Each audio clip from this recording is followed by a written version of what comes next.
గిలియాదు. సౌలును రాజుగా యెహోవా విసర్జించిన తరువాత యెహోవా పశ్చాత్తాపపడెను. సమూయేలుతో యెహోవా మాట్లాడును.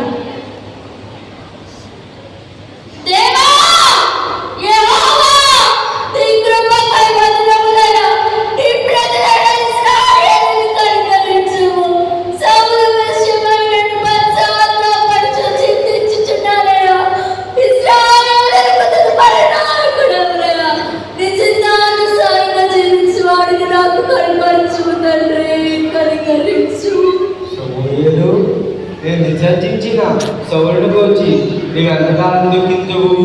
నీ కొమ్మును ధైర్యముతో నింపవు. బెత్లెహేమీయుడైన యెష్షయి యొద్దకు నేను పంపుచున్నాను.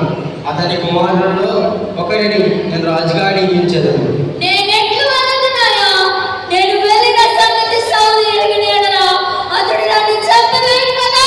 నీవు ఒక పేరు తీసుకుని పోయి యెహోవాకు బలిపశువు వధించుటకై వచ్చిందని చెప్పి అక్కడ ఎవరి పేరుని చెప్పుదునో అతనిని అభిషేకించుము.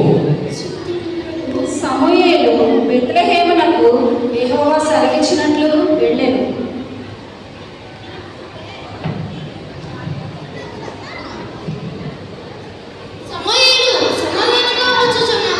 నేను సమాధానముగానే వచ్చుతిని. యెష్షయి నీ కుమారులను శుద్ధి అమరమ్మని చెప్పి నీవు వారితో కూడా పలుకురపు.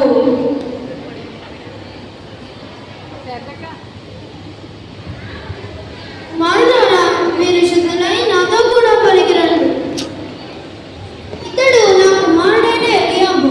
యెహోవా అభిషేకించువాడు నా ఎదుటనే నిలిచి ఉన్నాడు. అతని రూపమును ఎత్తును లక్ష్య పెట్టకుము.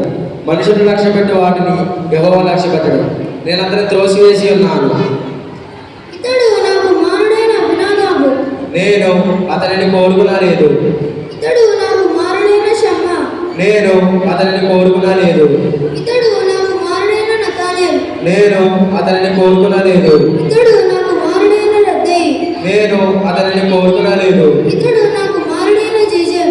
నేను అతనిని కోరుకునలేదు. దేవా, యెష్షయి నీ కుమారులందరూ ఇక్కడ నిలిచి ఉన్నారా? ఇక్కడు కడసారి వాడుకున్నాడు. అయితే వాడు గొర్రెలు కోయుచున్నాడు. కానీ వెంటనే వాడి పిల్లలు పంపించు. అతడు వచ్చే వరకు మనం ఇక్కడనే కూర్చుందాము. దావీదు ఎర్రని వాడను, చక్కని నేత్రములు గలవాడను, సుందరమైన వాడనే ఉండెను. నేను కోరుకున్న వాడికడే నీవు లేచి వాడిని అభిషేకించుము. సమూయేలు దావీదును తైలపు కప్పుతో అభిషేకము చేశాడు. నాట నుండి యెహోవా ఆత్మ దావీదు మీదకి బలముగా వచ్చింది.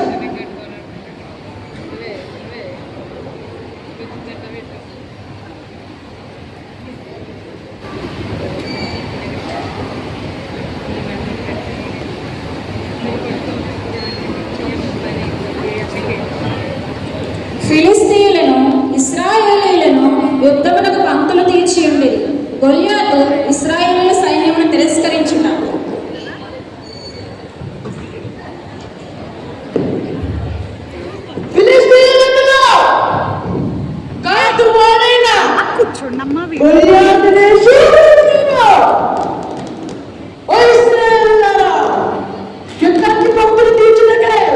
ఎందుకు వచ్చి తిరిగి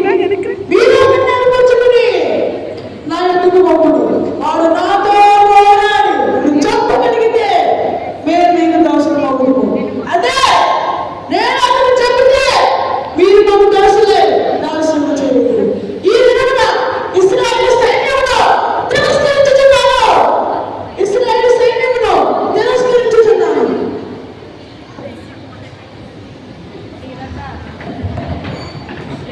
ఈ ఫిలిస్తీయుల మాట వింటుంటే రాజే సౌలును మన ఇశ్రాయేలును మోబీతులైరి పారిపోదాం రండి. యెష్షయి సౌలు వెంటనున్న తన కుమారుల క్షేమం కొరకు దావీదును పంపుట. నా కుమారుడా దావీదు, చిత్తము తండ్రి, యుద్ధంలో సౌలు వెంటనున్న నీ సహోదరుల యొద్దకు వెళ్ళి వేయించిన ఈ గోధుమలలో తొమ్మిడను, ఈ 10 రొట్టెలను త్వరగా తీసుకొని పోము. మరియు ఈ 10 జొన్నగడ్డలను తీసుకొని పోయి వాటి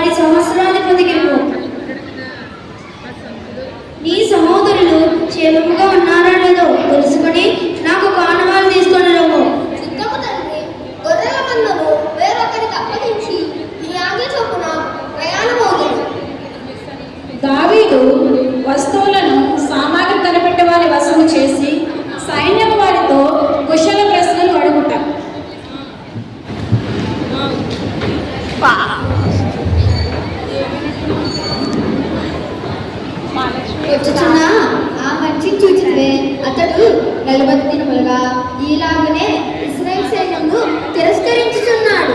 జీవము గల దేవుని సైన్యమును తిరస్కరించుటకు ఈ సున్నతిలేని ఫిలిష్తీయుడు ఎంతటి వాడు? వారిని చంపి ఇశ్రాయేలుల మీద ఉన్నతంగా కలిగించిన వారికి బహుమతి ఏమిటి? అతను చెప్పిన వారికి రాజు బహుగా ఐశ్వర్యం కలుగజేసి తన కుమార్తెనిచ్చి పెళ్లి చేసి వారి తండ్రి అయిన వారిని ఇశ్రాయేలీయులలో స్వతంత్రులుగా చేయను. దావీదును సౌలు వద్దకు పంపించుట.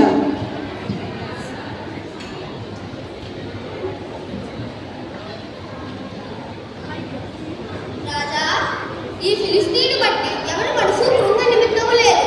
నేను వెళ్ళి వాడితో పోట్లాడను. ఈ ఫిలిష్తీయుని ఎదుర్కొని వానితో పోట్లాడుటకు నీకు బలము చాలదు. నీవు బాలుడవు, వాడు బాల్యం నుండి యుద్ధాభ్యాసము చేసిన వాడు. వాని ఎత్తే 6 మూరల జానెడు నీవు చూసావు కదా.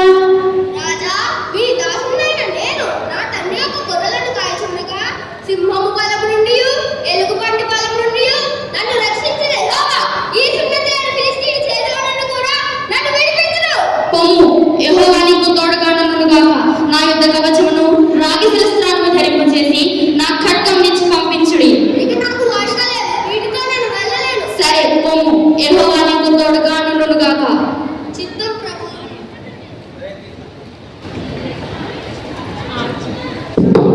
దావీదు గొల్యాతును ఎదుర్కొనుటకు కర్ర వడిసెల పట్టుకొని ఏటిలోయలో నుండి 5 నున్నని రాళ్లను ఏరుకొని తన యొద్దనున్న చిక్కములో నుంచుకొని వడిసెల చేత పట్టుకుని వెళ్ళుట. నీవు కర్ర పట్టుకున్నా వచ్చుచున్నావే. నేను కుక్కన నా దేవుని పెట్టి నిన్ను శపించుచున్నాను. నా దగ్గరికి రమ్ము. నీ మాంసమును ఆకాశ పక్షులకును భూగృహములకును ఇచ్చి వేతున్నా. నీవు కత్తి, ఈట, బల్లెము ధరించుకొని నా మీదకి వచ్చుచున్నావే.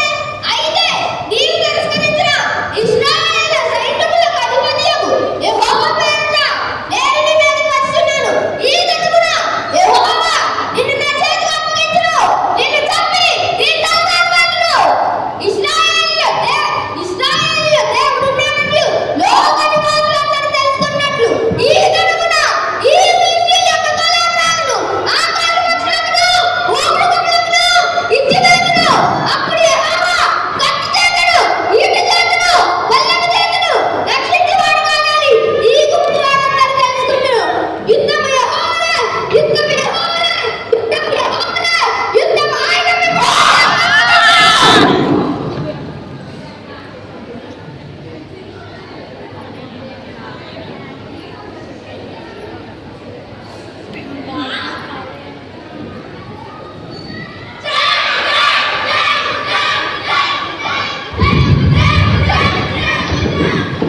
దావీదు యొక్క విశ్వాసము మరియు ధైర్యముతో ఫిలిష్తీయులపై అద్భుతమైన విజయాన్ని సాధించాడు.